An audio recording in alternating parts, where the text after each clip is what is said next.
Let's go over into John chapter 6.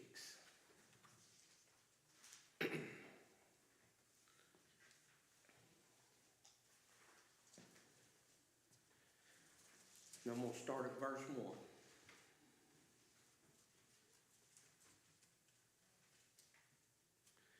It says, "And after these things, Jesus went over the Sea of Galilee, which is the sea of a word I can't say. And the great multitude," don't laugh at me, Brady does downstairs. "And the great multitude followed him, because they saw his miracles which he did on them that were diseased. And Jesus went up unto a mountain, and there he sat with his disciples. And the Passover feast of the Jews was nigh. And when Jesus lifted up his eyes, he saw a great company come unto him, and he saith unto Philip, Whence shall we buy bread that these may eat? And he said, and this he said to prove him, for he himself knew what he would do. Philip answered him, 200 pennies worth of bread is not sufficient for them, that every one of them may take a little. One of the disciples, Andrew, Simon Peter's brother, saith unto him, There is a lad which hath 500 barley loaves and 2 small fishes, that they are, what are they among so many? And Jesus said, Make the men sit down. Now there was much grass in the place, so the men sat down in a number about 5,000. So I want to stop there for just a second. Jesus said, in this version of it, he set it up. In Matthew, Mark, and Luke, he ain't wrote the same way. I went through all 4 of them, and I thought, this is different. This is different. He give me Jesus set up the stage to show them what he could do. Has he ever set up something to show you just what he can do? Jesus can do it if we allow him to. But here, he knew his own disciples, he knew that they would say, 200 pennies worth ain't going to buy enough bread to feed all these people. Well, back in that day, a penny was worth a lot. When we come up to it nowadays, a penny ain't much. They getting ready to be because they're doing away with them. But you can't buy nothing for a penny anymore. I mean, even on Temu, you're going to buy it, but it's going to cost you more for shipping. So he set the stage. He said, what we got to feed them? They had seen what he had done. They had seen the healing. It said that they had seen what he had done for the diseased. And they had been there. They had been sitting under him. They had followed him. When Jesus done this, he was leaving Herod's area. He was getting out of Herod's area. Does anybody know why? He was leaving Herod's area because John the Baptist was just beheaded. And Herod and that bunch of, that clique of people would have been coming after him next. He got out of there. But the people were so hungry for God, they followed him. They followed him. They went after him. Do we go after Jesus like that nowadays? Sometimes we do, sometimes we don't. We ain't willing to go and sit all day long without a dinner.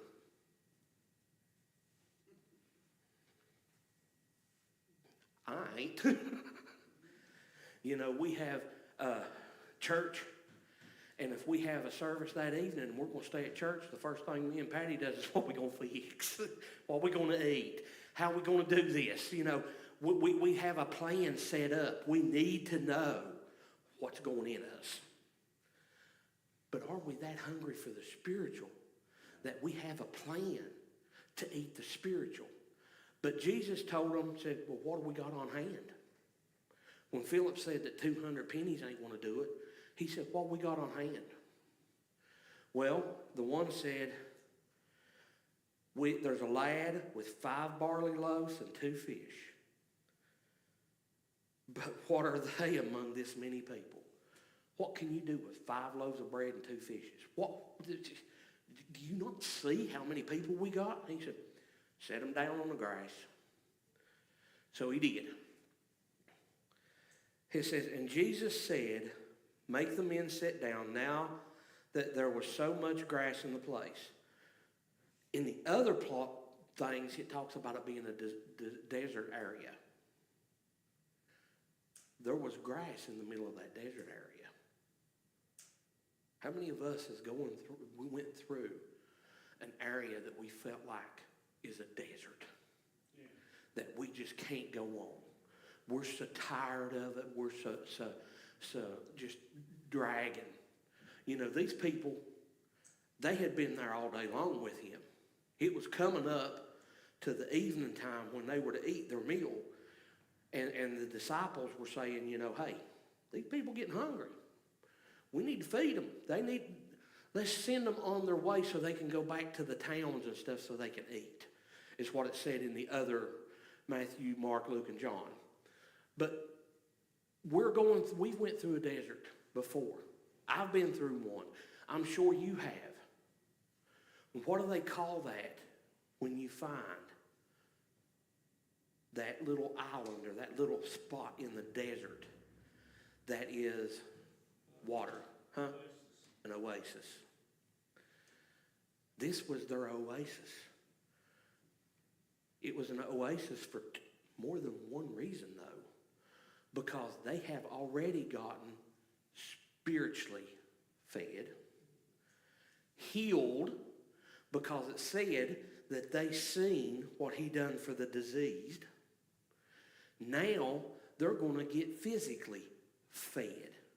In the middle of all of their travel, they were probably wore out, going through a desert area. Imagine Jesus.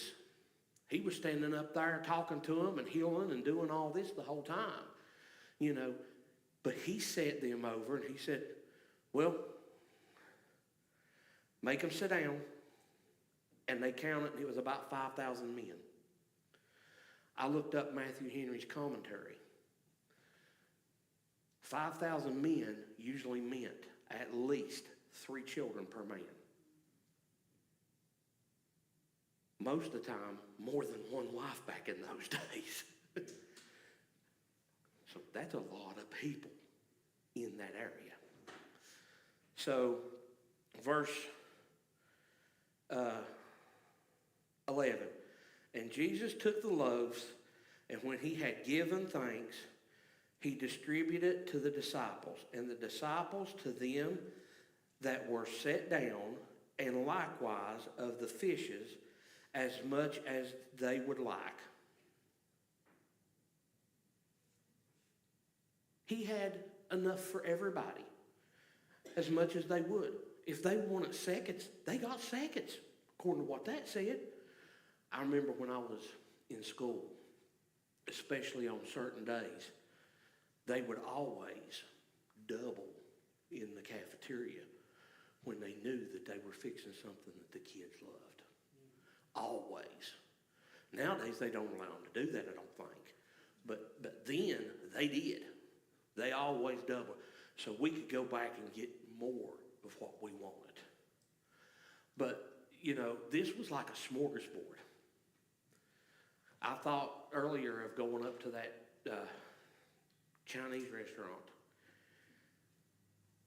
All I wanted wasn't even what was in the store restaurant when I was up there. I mean, it wasn't for me. But when you seen the amount that my grandpa ate, that's what these people had. They had their full. They had the joy. They got enough to suffice them. They were filled up. It wasn't just a snack. We've had meals that you sit down and you eat them. 15, 20 minutes, you're hungry again. You know, that was me yesterday. I come out of one house and I was going down to another one, and it said that it was 12 miles from where I was. And I thought, 12 miles, what can I... And there's no restaurants really in Wayne to stop and buy something fast. I whipped in a gas station. I went in and got me a can of those Vianney wieners, and I was like, as I was driving down the road, you know. And but that was a snack. By the time I got out of the next house, I was hungry again. It was one of those days, you know. But when God fed them, they were full. Are you full with what God's feeding you? Are you enjoying it? Are you going back for seconds? Are you just taking what he's giving you the first time, just that little bit, and that's all I want, Lord.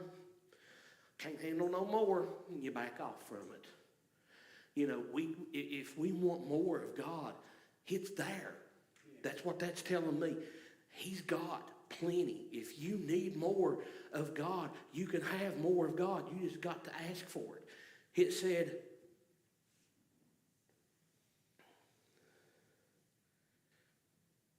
as much as they would, as much as you want, he's got it for you.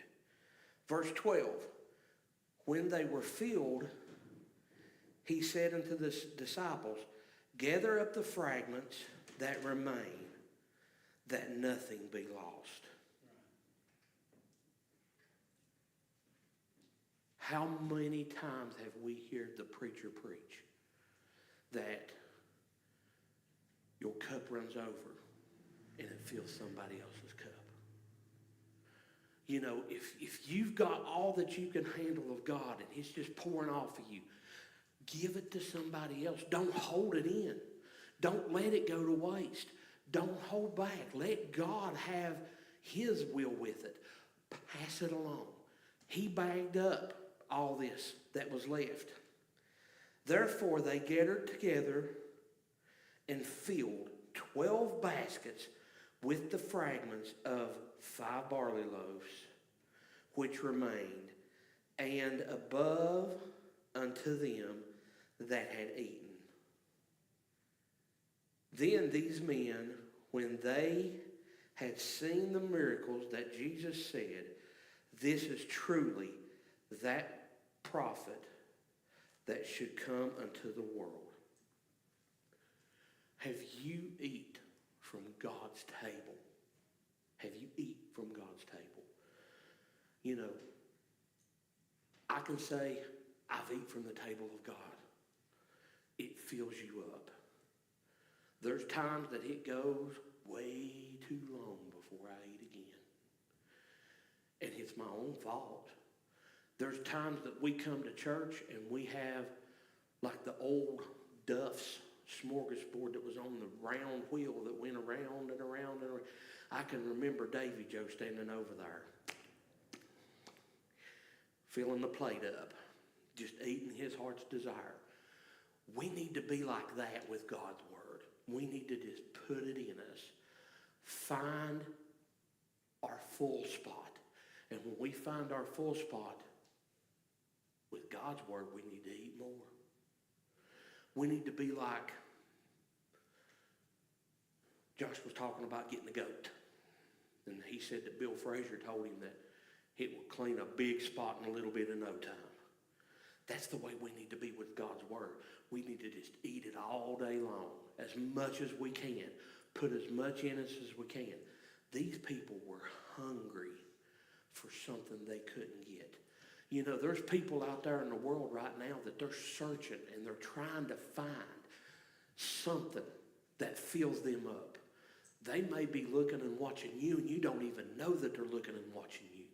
They may be searching and trying to find something in a bottle, in a pill form, in a woman or in a man. They're looking for something to fill that empty void in their heart. But if they would look to Jesus, not only does Jesus fill them spiritually and heal them physically, he filled them physically too. You know, I can remember stories and remember it myself too, of when I was little, that the cupboards would be empty. They wouldn't be nothing to fix for dinner at times. But guess what? I never went hungry. Didn't always eat what I liked, but I never went hungry. Especially on pinto bean night, I couldn't handle that. Sometimes I went to bed and I was hungry, but it was my own fault. I shouldn't have to go to bed hungry for God. I should be able to be filled at any time because all I have to do is pick it up and read it. All I have to do is get on my knees and pray. All I have to do is have that conversation with the Lord. Make it a one-on-one personal thing. And if you can't make it a one-on-one personal thing, call somebody, talk with them. I am sure that we've got enough people in this building that at 11 o'clock at night, somebody is still awake.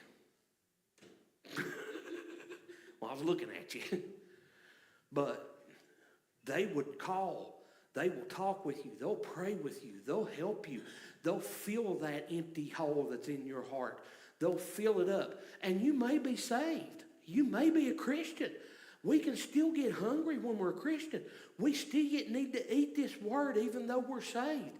It ain't a one-time meal. If your life had been one meal, how sad would your life have been in your time? You got to eat God's word every day.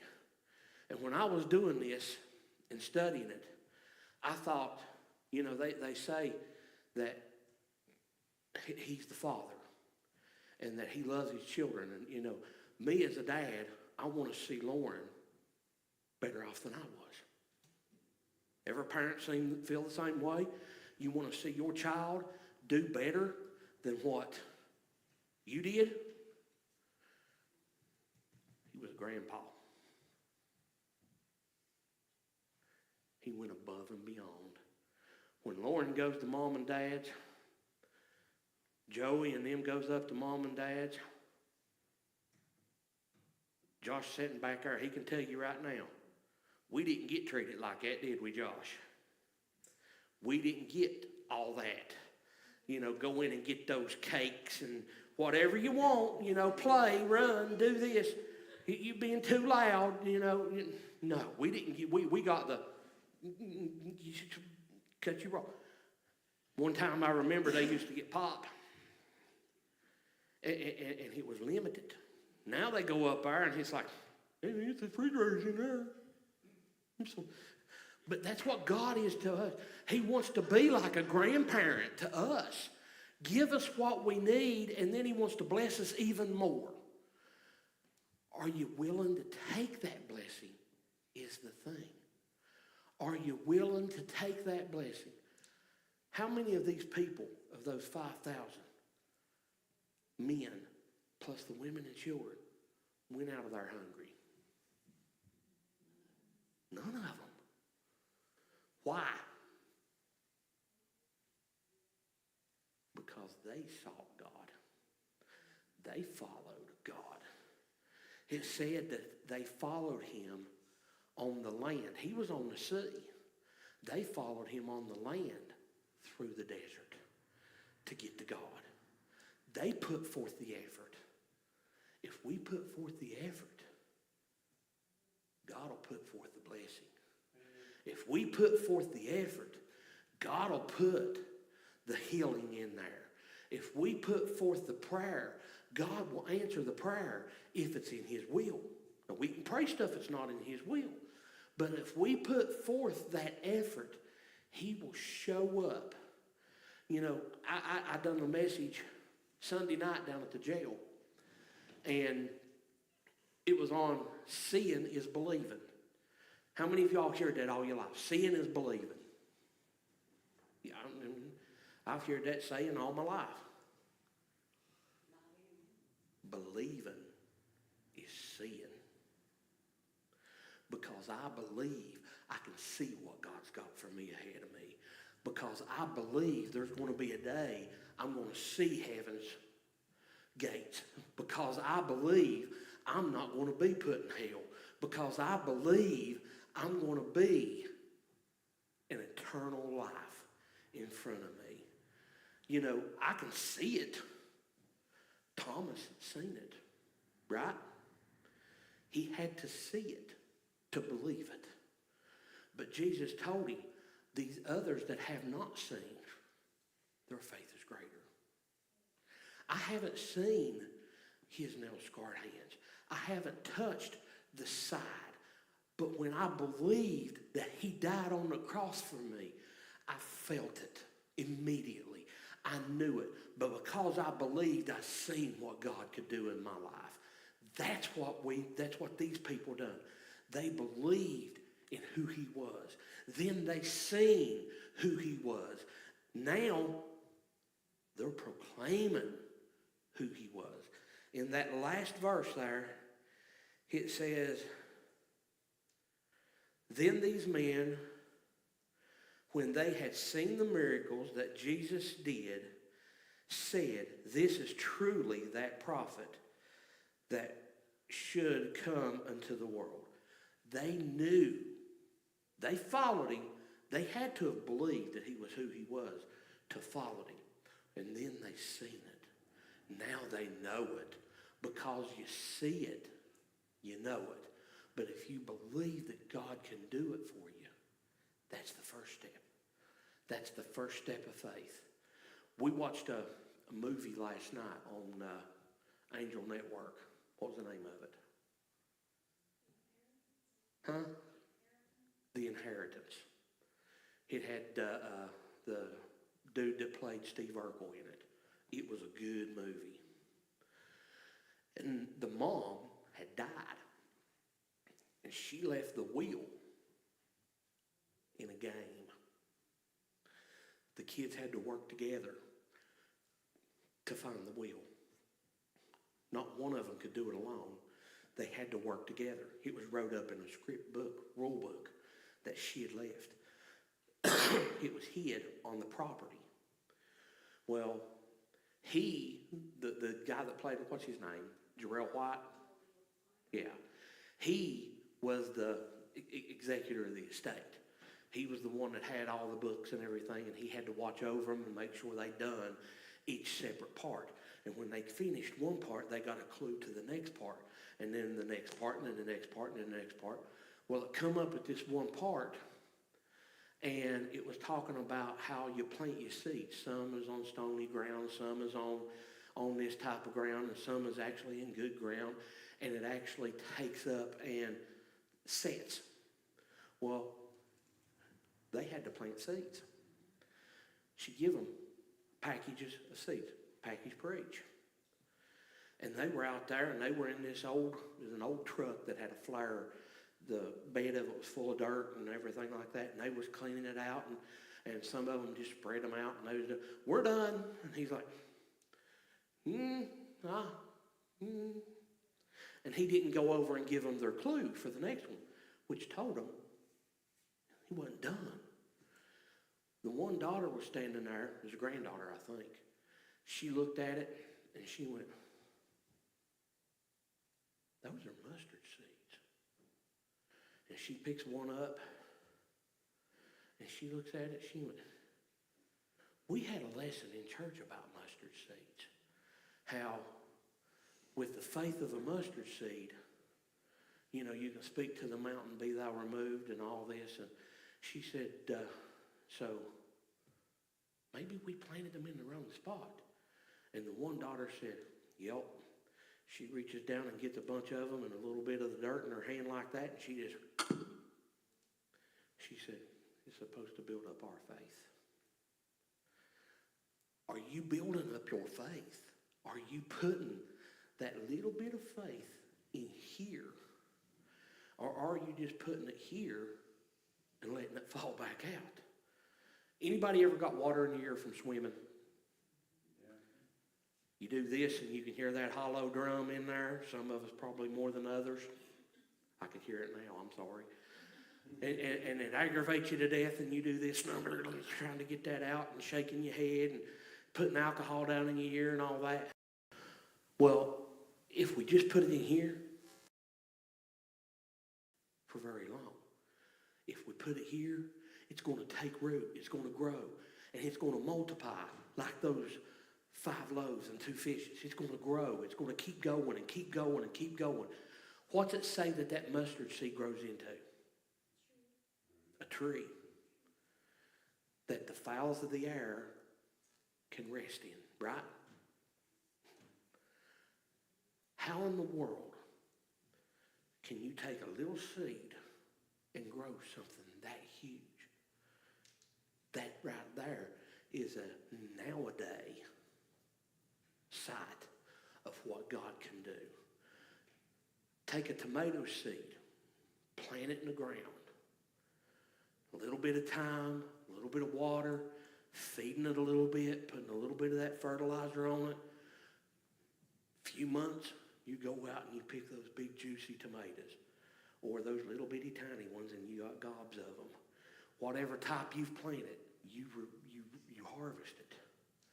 Here, Jesus planted fullness in these people.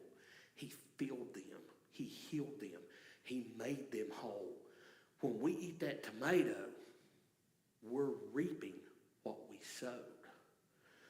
When we put it in, it fills us up. When we read this Bible, we're sowing into here so that that faith can grow. That's the feed. That's the fertilizer for our mustard seed of a faith that we've got in our heart that's growing and growing and growing. And pretty soon, if we got enough faith and we've got enough connection with God, we're going to be that mustard seed that's grown into that tree, that the people that can't just pack it and do it alone at a certain point in time, they can come under our arms and rest. We can pick them up. We can nourish them. We can feed them. We can guide them along the way. We can help them. We can give them shade in the summertime to cool them down. And we can be there and be rooted and grounded. And they can have what we've got because we can plant a seed in them. We can feed their seed for a while so their seed can grow, so they can become a tree, and they can be that one that shows all of their friends and their family that's having that hard time. They can be the one that's going to pick it up and carry them and help them and plant another seed. And if they plant that other seed, guess what? That person is going to be the one that's going to be the tree. And then it's going to be another seed, and it's going to be another seed. And all of those treasures that they've planted, we're going to get to reap. You know, that's going to be some of my treasures laid up in heaven. All the ones that's saved under Josh's ministry, under my ministry, goes back to Dad and Steve. It even goes back further because it goes back to my grandpa's underneath there. They're going to get a reward for raising us in the way that we should have been. Just like planting that seed. We get a harvest from it. My grandpa Bob's been gone for what? 39 years. And guess what? I can see rewards laying up in heaven even though he's already there. I mean, I can just imagine, like class night when we got in there. We get in class night and they call out your name and you go up and you got a reward for being the best student, which I never did. You got a reward for being good attendance, which I never did. You get rewards for things you done. I got a science award. Yeah, I was a nerd. Just in science. Nothing else. But can you imagine being in heaven and God hollering, "Bob Vines, come here. So-and-so just got saved under your grandson. Here's you another reward." Can you imagine how that... I mean, he gets rewards even though he's not working for him anymore. You know, my grandma's going to get rewards even though she's not working for him anymore. When it comes time that I'm gone, I hope to God that I've passed along enough in my child and the people that I've come in contact with that I'm going to get rewards when I'm in heaven. You know, because that's what's happening here. God's given them those rewards of being faithful. He fed them. We feed how many people each month? How many boxes did you make? 96. So that's estimated 100 people. So, how many? I ain't good at math in my head. Somebody tell me a number. Over 400 people, So we feed around 400 people a month. depending on how many's in the family. 96 is the average boxes we put out. Then on, forgive me, Brandy, if you're watching Soup Kitchen, how many? Anywhere between 80? Between 100 to 200, and then sometimes we've been up to like 250. We fed them. Each one of them that we're feeding is a seed planted. That seed might not come here, but that seed goes somewhere.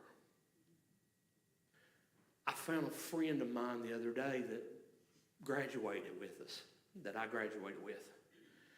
And he come from a rough family. And at the class night, none of his family showed up to support him. Well, one did and left. He was sitting in the parking lot drunk half the time. And he left before the class night was over with. And this boy was going to have to walk home, which was probably, 25 miles or more?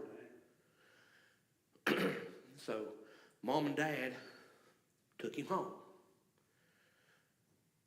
Josh had a pizza from somewhere. I don't know where they got it at.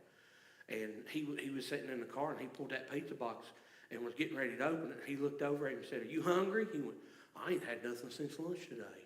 Well, Josh just reaches him his pizza. So he fed him. Well, guess what? That boy now is doing well. He's doing real well. He owns a business that he's working good. But on top of the business, he goes to church. We planted that seed. We planted that seed. As a family, we planted that seed. He is part of our reward. I'm so thankful when I found him. I messaged everybody, and Josh was up on top of the camper, and I said his name, and Patty's like, "Josh says you don't know him." I said, "Yeah, he does. Give him his pizza on my class night of my graduation." He said, "Oh, yeah." But that's part of what I get a reward for that, because we planted that love. It wasn't preaching at him hard. It wasn't doing, you're going to die and go to hell if you live like the rest of your family. No. It was showing him kindness. It was showing him grace. It was showing him that love. And, Josh was probably only 11, 12, maybe. That showed a lot. When you show somebody that love, you're doing what Jesus did right here. He loved those people enough that he was willing to stay there and not send them off, but feed them. He performed a miracle to feed them. He performed a miracle. I would like to think that every one of them 5,000 got something out of that other than just a meal. Because the way all four Gospels line up, he healed a lot. He touched a lot. He gave a lot of a message that day. It's all on how we accept it, though. If I don't want to accept it, it ain't going to do me no good.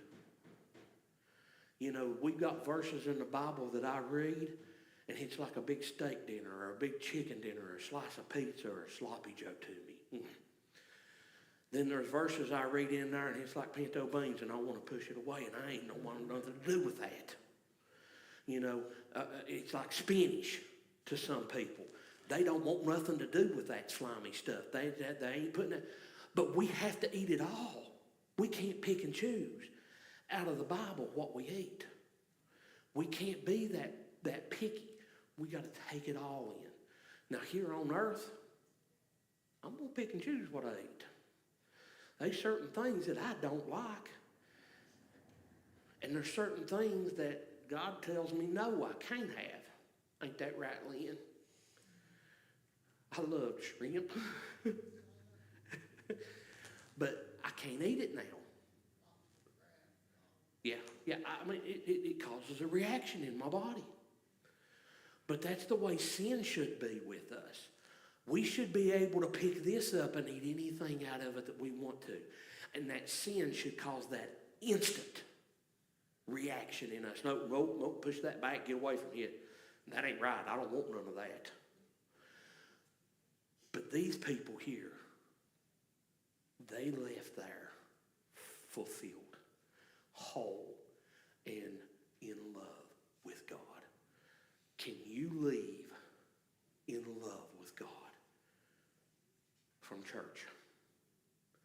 After a good church service, can you leave here in love with God? When you get up the next morning and leave your house, are you still leaving in love with God? 3 days later, are you still leaving in love with God? You know, between Sunday and Tuesday, that's an easy life to live right there. We're all powered up from Sunday. Tuesday, we get another meal. Monday, that Sunday meal still holding us on. Wednesday, that Tuesday meal still holding us on some. But by Friday or Saturday, what are we doing? Are we starving to death? There's times I starved to death. You know, there's times before I started having to get all these messages, you know, going to the jail, there's 4 services. Sometimes 5. And usually there's 2 guys that does them. Every now and then, one of those guys ain't a preacher. He's just there to be a backup. And I'm preaching all 4 services. You preach 4 messages, 4 different messages within one night. That gets rough. I have to eat all the time to be ready for that. But you know what? If I didn't eat, would I be ready for myself? If myself ain't ready, how can I feed somebody else?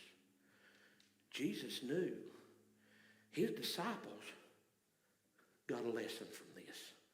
They wasn't ready for it because they were ready to send them away. They were ready to turn them away, tell them to go out to the neighborhood areas, get you something to eat. He called them victuals or something like that in there. And he said, let them go get them something to eat and rest. And Jesus said, nah, just keep them here. Why turn them away? He's the grandpa that wants his family there. He's the one that wants his family close. He's seen their heart. He's seen their desire. And he pulled them in, and he had a holiday meal. They left full. So I'm done. We'll turn it over.